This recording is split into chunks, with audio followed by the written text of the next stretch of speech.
वहाबी था चवन त औरतुन जो पीरन ते वञण शरीयत में जायज ना है। भला पुछो वहाबिन खां तहां जूं ज़ालूं जो काठू करण वेंदियूं जायज आहे?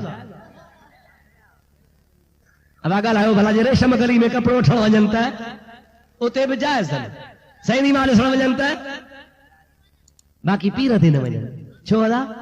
जेकॾहिं बा पर्दा पर्दो फर्ज़ आहे, सम्झो था न अदा? बाक़ी ईअं न थिए जो हिकु धनु ऐं 13 रनू, इहो बि जायज़ कोन्हे। अब ईअं न साईं, वो कुटी मथे ते ऐं ख़ैर जो हिकिड़ो धनु 13 रनियूं नचाईंदो वञे। मां तव्हांखे तो चवां लंघा मंगणहार सुञाणंदा हो? तव्हांजे मुल्क में आहिनि अलाए कोन्हनि? हाणे मूंखे ख़ुदा कारण ॿुधायो, अवां कंहिं लंघे खे चओ त 1000 रुपयो तोखे असां ॾींदासीं, 1000 घणो आहे भा? तूं महिरबानी करे पंहिंजी ज़ाल असांजे आॾो नचाए, नचाईंदो? लंघो चवंदो मां बेगैरत कोन आहियां, 1000 रुपए खे थुक बि कोन हणा, मां ज़ाल तुंहिंजे आॾो छो नचायां?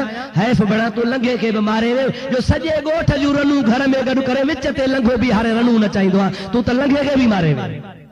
गैरत कर मुसलमान, पर्दो मुसलमान जे मथां फर्ज़ आहे। पीर ते वञे त बि पर्दे सां, कमकार सां वञे त बि पर्दे सां, बग़ैर पर्दे जे वञणो मस्जिद में बि जायज़ कोन्हे को, बग़ैर पर्दे जे पीर ते वञणो बि जायज़ कोन्हे। बाक़ी जेके बा पर्दा वञे, गैरनि जे साम्हूं न वञे, माण्हुनि जी भीड़ न हुजे, मेलो मलाखड़ो न हुजे, पंहिंजे मुल्क अल्लाह वारे जे मज़ार तां फातिहा पढ़ी अचे त को हर्ज कोन्हे, शरीयत पाक में मनो कान्हे।